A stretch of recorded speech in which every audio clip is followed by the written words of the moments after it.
Scenario-based thinking involves creating a diagram with 2 axes, resulting in 4 quadrants.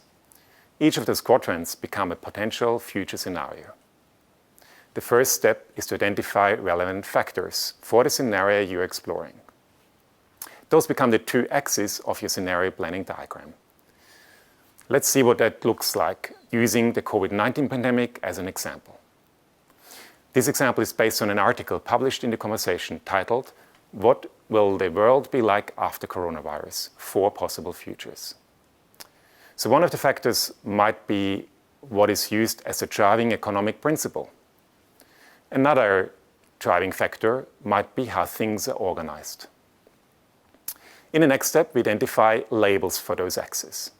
So for example, the labels for our 2 axes might be exchange values as guiding economic principles versus, on the other end, protection of life as a guiding principle.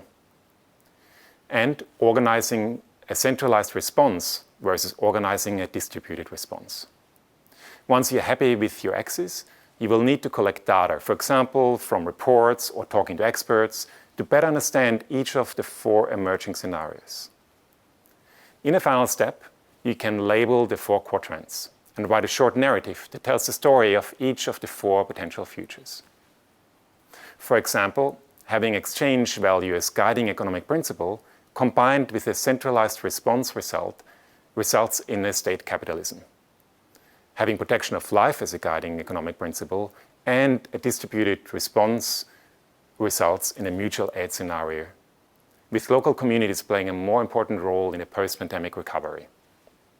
You can do scenario-based thinking for any time span, either close at hand, like the next weekend, or for the distant future, 20, 50, or 200 years from now.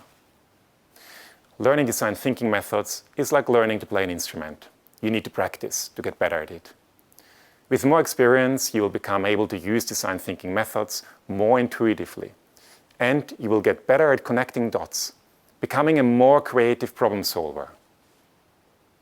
You can find templates and resources for scenario-based thinking and 79 other design methods at designthinkmakeBreakRepeat.com.